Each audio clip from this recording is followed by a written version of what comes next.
the stage the one and only Rain Pryor. Daddy! Daddy!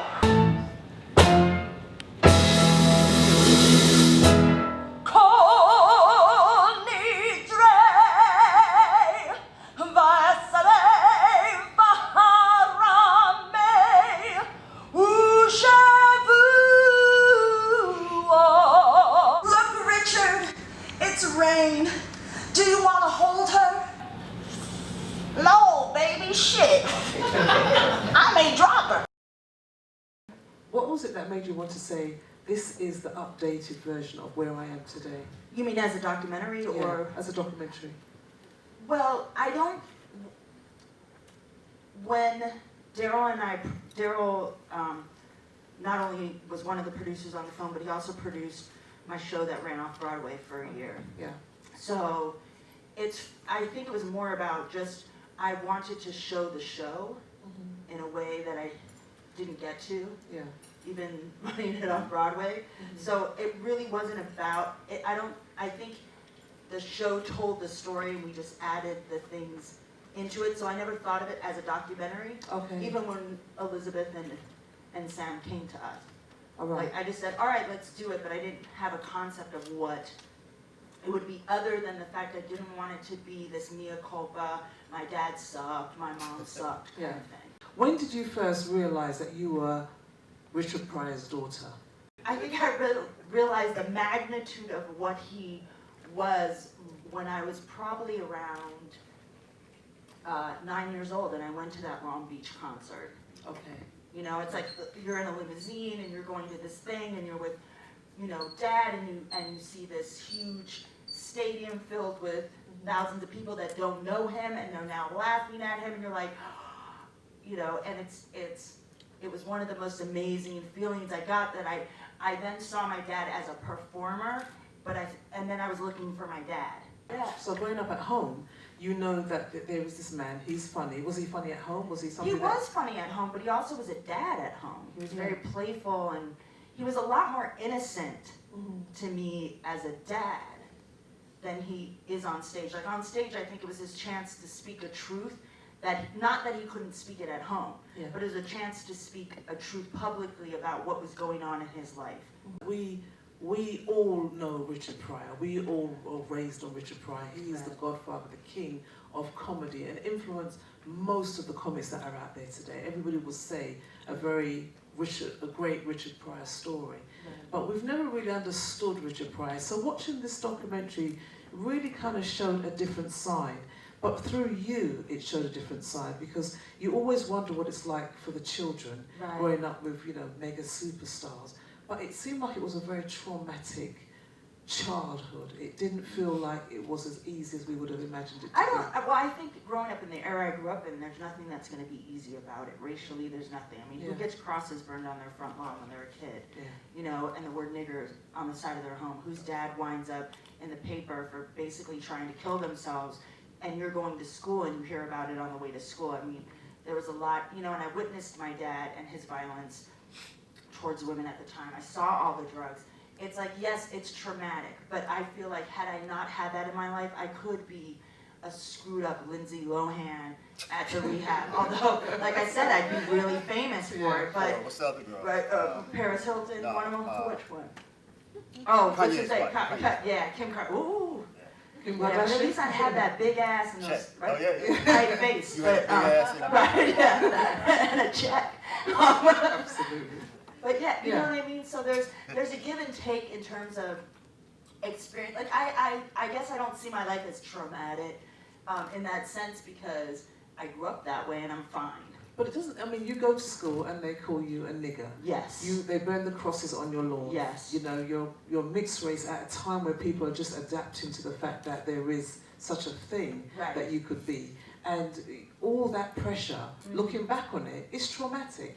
Although at the time when you're going through it, you think, okay, this is happening daily. How were you processing? Was Richard or your mother looks like somebody that was really balancing you out and trying to keep you on the safe side? Well, it's funny. My mom's a genius, and my mom suffers from borderline personality disorder. So on her good days, yes, she kept the balance. And that's just the truth of it. But my grandmother, believe it or not, my grandmother and my grandfather were my soul. I was watching my grandmother call it, but they were my soul. Yeah.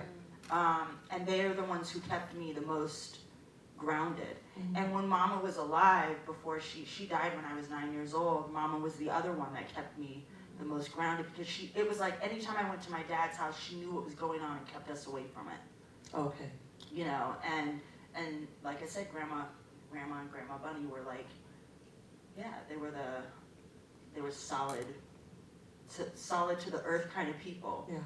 You know, even though they were Hollywood, you know, because my grandfather was a huge manager, you know, and has won Emmys and everything, but they were very solid to the earth. So you were really in the arts from a very young age, and the pressure Right. of being in the arts, you've got it on your Yes. grandmother's side, Yes. on your mother's side, you've got it on your father's side.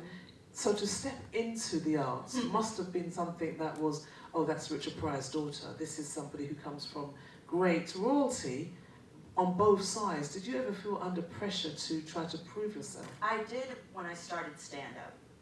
I did it before that because that's all I knew was entertainment. So everyone knew that's what I was going to be. So it wasn't like I had a choice. I didn't grow up with doctors and lawyers. Like I could have gone to med school, you know. But it was interesting the fact that I even wanted, like I went to school for a while and studied forensic psychology and psychology because I thought that's what I would be. And every time I start school, I end up getting an acting job. So I realized maybe that's not, I'm supposed to do this thing. Yeah. But the stand-up is where I felt the most pressure because people automatically think you're going to be funny, not realizing the experience as a stand-up is like we have to go work our stuff out before it ever gets funny. Yeah. And so I feel in that arena, I never quite get the opportunity to hone it the way I need to that I watch my friends do. I can't go to an open mic. Yeah. Even though I go to them, but I can't. Because someone's already there going, you know, that's Richard Pryor's doing and it. you're like, I'm not going to be funny yet. Like, I'm still, it's on the paper. I'm working this. So did you ever You know? hide who you were? Did you kind of I just go in did. as a different I person? did once. I went in as Cindy Goldstein in a place in Albany, New York. And I was in the middle of doing my, like, working out my set. And I got in a fight with a woman at the bar who was like, can you be quiet? I'm trying to talk to my boyfriend. And I was like, I'm doing stand-up. She goes, I call it more sit down. Oh. And then all of a sudden I was like, well, I guess when you're blowing your boyfriend, you're still like, ah. And she got mad at me and came rushing to the stage. So that was my only time that I've ever changed the name. And then afterwards, her friend's like, do you know who that was? That was Rain Pryor. That was Richard Pryor's daughter. Oh my God. And she was like, who's Richard Pryor? Oh no. It was beautiful. So did your dad ever come and see you in the early stages, or did you kind of like hold him off, or did you want him to come and see you? How did you feel about Dad him wanted watching me you? to be a stand-up since I was a kid. And I was like, are you Oh, wow. crazy? You're Richard Pryor. Like, that's ridiculous, I think. So I didn't do it until after he had passed away. Really? And I actually got tricked into it. I haven't been doing it long. I've only been doing stand-up for maybe 6 years. And I literally was tricked into it. Someone said, just do 5 minutes of your show. And they said, now do stand-up. And I was like, I can't. And so it became this thing that the doors open quicker than any other area but they also, some doors, I should say, open quicker. Others still stay closed because it's almost like, prove it. You know, Daryl, I'd like to bring you in at this point when, you know, to create a story like this, you have to be very careful with the subject matter, don't you? Because it is something that, as soon as we latch onto it, we really want to hear the story from both sides. So how did you have to kind of coerce Rain into doing the story, or did you just think, let me just follow you? No, I met Rain in D.C. I got a big ass mouth. I met Rain in D.C. I was producing a one-act play in D.C. at the National Black Theater? Festival. Yeah. And Rain was there performing Fried Chicken and Latkes, and I was there bringing another piece. And she invited us, I was introduced to you by a college friend. Right. And then she invited us into the rehearsal. And shortly after that, I immediately went up to Rain and said, how would you like to come to New York? I would like to bring this to New York. And we did. We brought it. Small theater. Yeah, to New York, off Broadway, Yeah. sold out immediately, the whole week. And then I thought, this definitely has a story. It resonates with people, and now we need to go higher. And I got on the phone and made a phone call, and maybe a month and a half after being on the off-Broadway circuit, we ran on the off-Broadway circuit for an entire year. Wow. That's Mostly very everyone other than the guy who put the money in was black. which was really important, especially in New York City, to run that long Yeah. with a predominantly black team from head to toe, Right. including most of the musicians at the Right, time yeah. too. Yeah. And then it, Yeah. Did it help you get things out? Did you kind of like have stuff that you felt that maybe you hadn't dealt with that this performance? No. I don't think ever writing it, I ever looked at it that way. That's what I mean about like, because I didn't want it to be this Miaculpa thing. Yeah. I think as it's grown and our political climate has changed, and even our racially how it's been changing is how the show morphs. So as it changes, it brings up things from my past that I then add to the show. So it's great to have your opinion and your expertise on the story. Your siblings Yes. now, how does that play itself out? Because it's a big family, there are different mothers, there are Yes. different situations. Yes. Are you a close family unit, or are you separate from each other? We are close in a very strange way. Like I'm very close to one of my baby brothers, Franklin Mason, wants to do stand-up. I'm very close to him and his mom, always have been. And it's funny because he grew up completely opposite, very, very church-going Christian mother. Stephen and Kelsey are Jehovah's Witness. I don't talk to them about religion because I'm of the devil anyway. And I accept that, but I'll check in and be like, how are you doing? How's life going? Are you good? I'm good, I'm good. We check in. My older brother, very, very close to Richard Jr., very extremely close to him, and extremely close to my elder sister, Elizabeth, who's a professor at Smith College. And what's funny, it's like the three collective groups, so there's three of us that are older, and then there's a gap. And then comes the younger ones, which they're now in their late 20s. So it's this complete, like we're all in our 40s and 50s. So they're closer, the younger ones are all closer, and the older ones are all close. And I'm kind of like the middle one that tries to keep everyone in contact to know what's happening. And I'm telling you, Dad was busy. He got it on. So when you're young and you know that that's your dad. I used to leave condoms on his bed. Wow. And a sign that said, just say no. At some point it would stop. It would just stop. How did your mother keep you from that story? Or did you find out because you heard about it, or was it? I never was kept from it. It was around me. It was around me. If I went to my dad's house, the hookers would be there. I knew at 5 the hookers needed to be paid. I would go and tell my dad, so-and-so's waiting for her money. And what age was that? 5. I knew these things. I knew what cocaine was. I knew what cocaine was and would ask my dad, did he really think he should do that right now? I was, for some reason, I was that precocious kid. But my mom was also a performer, so I was surrounded not only by, the drugs, the alcohol, the hookers, you knew who they were, but then I was surrounded by, my mom was a clown in the circus, so I was surrounded by circus performers and magicians, and they're just as crazy, and they're sleeping on our floor, and nobody has a home, and, so it's like, you just have this world around you, but again, if I didn't have it, maybe I'd be really nuts. Okay, I kind of am, I know, I get it. Well, that is a lot for a child to take on, and that is a lot to process. That is a lot to deal with, no matter what. However you coped with it or however you come through it. I'm touching Daryl because Daryl knows my little girl really well. I think that's the beauty of it. I'm a mom. My daughter's never going to see that shit ever in her life. I married a police officer, the worst thing I could have possibly done, right? but he's a great dad. I mean, we get along great. Daryl knows him very well too. We get along great for the sake of Lotus, and she'll never grow up with violence. She'll never grow up with drugs and alcohol around her. She'll never, all this little girl knows is love. You can separate what you do, what you've been through, and what you're trying to do, and processing that. That comes across, and it's quite emotional, especially when you talk about your dad. I felt it. and the journey that you're going through spiritually. Right. I mean, it just feels like you're still on this journey. Would that be correct? I'm very much on a Spiritually. spiritual journey. I mean, like I said, I practice Ifa, and for me, like I haven't yet started my priesthood, but I start that soon, and then I'll have to go to Nigeria and shave my head, and things will happen. But I'm committed to it because it's because of who you see. It's because of that. You seem to have decided, you know what, I don't care what you do. I've got something to say, I'm going to say it. But you don't need to be taken by the riches of Hollywood. I mean, you've moved out of Hollywood. Was that a hard decision? No, that was... Daryl knows me so well. No, that's the easiest thing to do. I refuse to be a part of a system, is what it is. I also, then this is where I am, where I can admit, yes, is it crazy talk? Yes, I believe in the Hollywood conspiracy of certain things you have to do to be famous, because I learned it from my dad. My dad kept me away from it as completely as possible and said, you don't want to be a part of this club.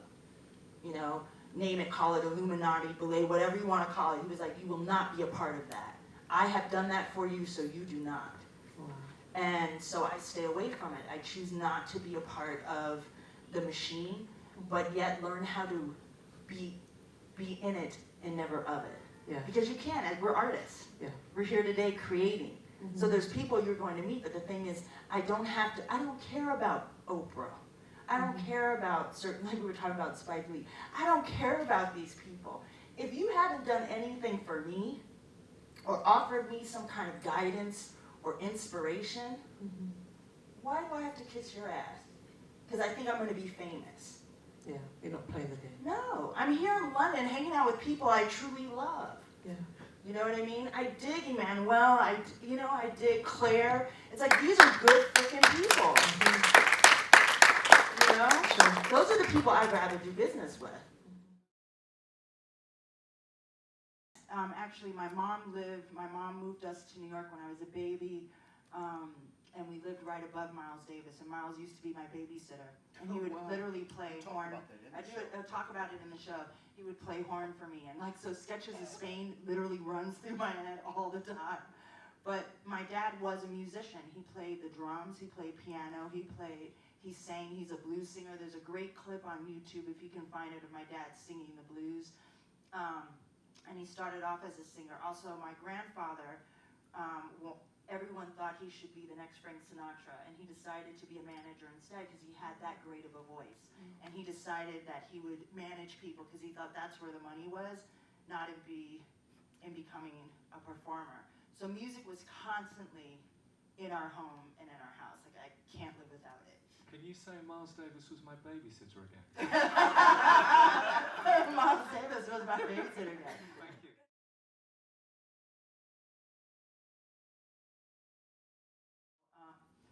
For your son, it's I think the greatest gift my parents gave me was to teach me exactly who I am on both sides.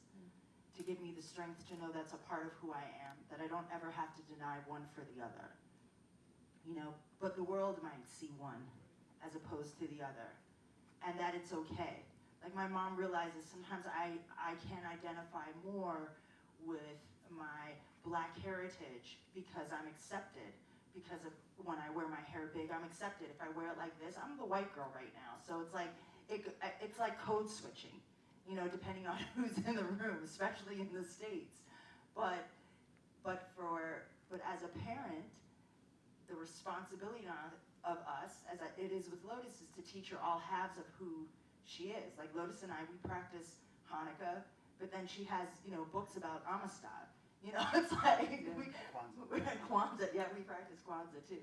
Although it was made up in '76, but, you know, But I think that the balance there is what I think, you know, you're maybe referring to. Is the fact that you do own both. Absolutely. And sometimes when you've heard stories, but people tend to feel angry with one and own one because they've been accepted. There's like this documentary out, I forget about the young girl, grew up Jewish, but thought she was white her entire life. A Black girl that's out. You know, and I think it's our responsibility, whether adopted or not, that we teach about our cultures, both of them, so we can appreciate that of who we are. And I also think it then balances us out, because then we don't question, what am I? I'm mixed race myself. I'm half black, half white, and I feel like the mixed race story doesn't get told because it's so close to what happened between black and white people. Right. And a lot of people, sometimes I feel like because it's so recent on top of each other, it kind of gets skipped for us. Not that you feel guilty talking about it, but I don't know. But what I want to ask you is, did you experience hostility because of the tone of your show? I did, and I had. And how did you deal with it, and how did you grow the balls to actually do that show in the first place with the social pressures of being mixed race and telling that story? Yes, those balls are ovaries. They're big, they're definitely big. Sack of oves with dying eggs, because I'm at that age. So it's interesting. Oh, doing my show up in Harlem, there was a young lady in the audience, and she said, I am tired of hearing about, I'm tired of seeing the light-skinned girl get all the ding, and here you go again, light-skinned girl is up on the stage, and I just let her go, and then finally, this is how I address it. I address it that what we haven't dealt with, whether it's here in the UK, whether it's in the United States, is a case of post-traumatic slave syndrome.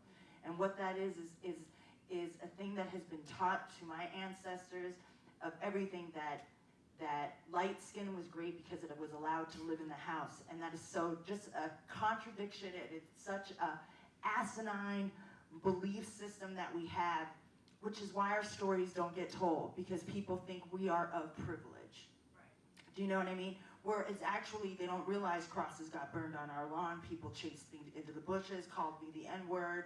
It didn't matter. Do you know what I mean? Because of how the history and the society has seen who we are.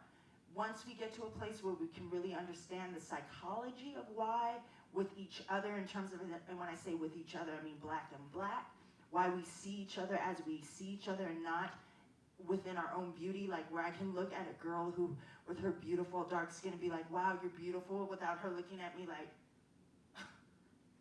thinking like, you know what I mean? Yeah. Where I don't have to be the Lisa Bonet or the Halle Berry, but I could be who I am.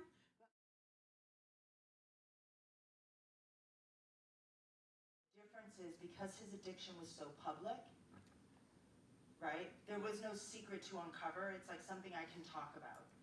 I think where the secret is, and which very few people know, and now the room would know, I think where the secret is, and I say it in the film, it's wanting to save somebody and realizing you can't, and watching the choices that they make. You have to honor that choice, whether you agree with it or not, whether it's killing them or not. And that's the hardest part. To tell, and even in my book, like, when I wrote my book, I love when my mom says, you don't write the first thing the right way. I could have had $1 million deal. I was offered $1 million book deal based on the fact if I would tell all the bullshit. And I said, no, this is a story about someone who understood her dad's addiction, who loved him anyway. And they said, well, who will read that book? Well, maybe in hindsight 2020, they were right, because it should have been a New York Times bestseller. But because I didn't want to tell that story, it wasn't. Then no one wanted me on the circuit, because I'm not going to dish the dirt. But what dirt is there to really dish? You already heard about my dad setting himself. Like, what more could I possibly tell you other than my views on Hollywood? Other than that beast. That's all I could tell you, but it's not for me to talk about her. I call her, what should remain nameless. It's not for me to talk about her, because she's going to be talked about anyway. I don't have to do it. Someone else is going to write that book. I don't have to do it. And for me, I guess in writing the show, I didn't think of it that way, because I'm like, this is stuff people already know.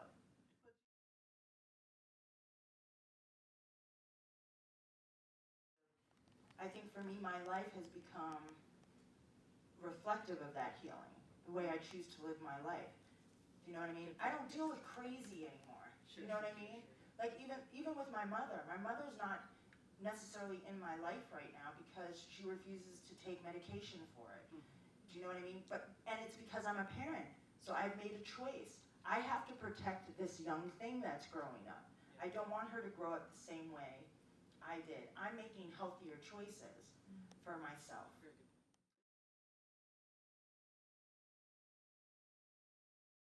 So my dad passes away. I moved to Baltimore. I pack up all my stuff. I just ended I've been married twice, so I kind of suck at it.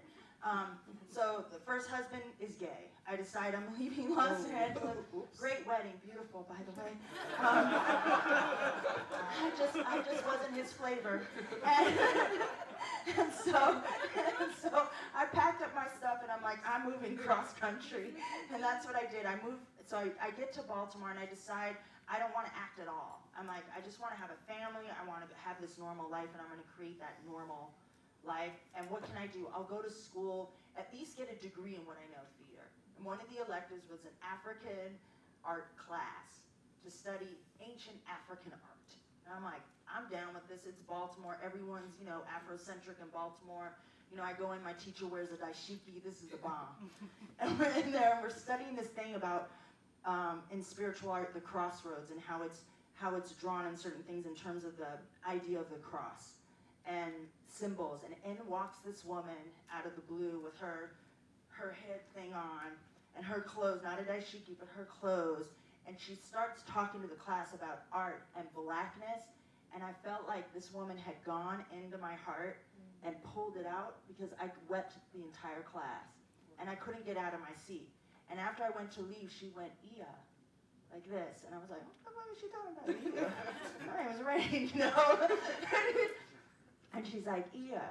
And she goes, you know who you are, like that. And that's all she had to say.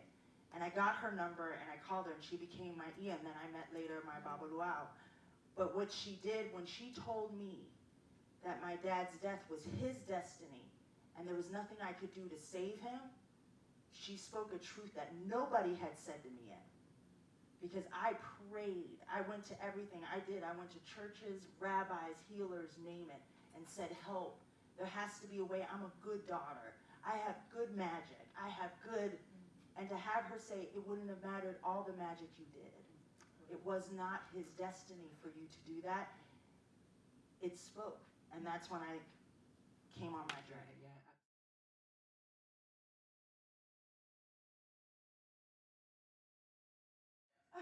Really, Van Welsh type. He contacted me on my email, and I wrote him back because he said, oh, da-da-da. I said, about my dad, and he wanted honor. I'm like, that's really cool, and film festival. And I said, well, I have a documentary. Can it be, it should be in the festival. And he's like, well, send it. And I hooked him up with Daryl, and that's, 6 months of yapping and talking and, right? 8 months, 9 months? Yeah, yapping and talking and making it happen and almost not making it and hoping I would make it. I just finished a project which nobody will ever see as a content writer for a big corporation. So I write. I also have a play that I wrote called Out, which is about a famous drag queen whose father shows up 25 years before he's about to go on stage and watches the transformation, and they deal with their ignorance and insecurity, and it's 3 men. And I'm thinking of making that into my first feature film. I love directing, so I think I want to direct that and write as well. So I have that as a project. I know a good producer, by the way. Huh? I know a good producer. Excellent. It's all really working nice in there, isn't it? And then also I have a project that I'm shooting in the first week of October called Recipes to Die For. And it's with a world-renowned psychic medium. And we prepare meals. I host. And we prepare meals, and she gives readings to the family as we prepare the meal of the person who crossed over. And so we celebrate life as opposed to grieving over it. So. Well, we have to come to the end now. Yes. Rain, I'd just like to say thank you very much for your story. Thank you very much for being able to be honest about it as well. And, we all grew up on Richard Pryor, but I think that you're going to hit another generation, and I think you're going to do something quite amazing.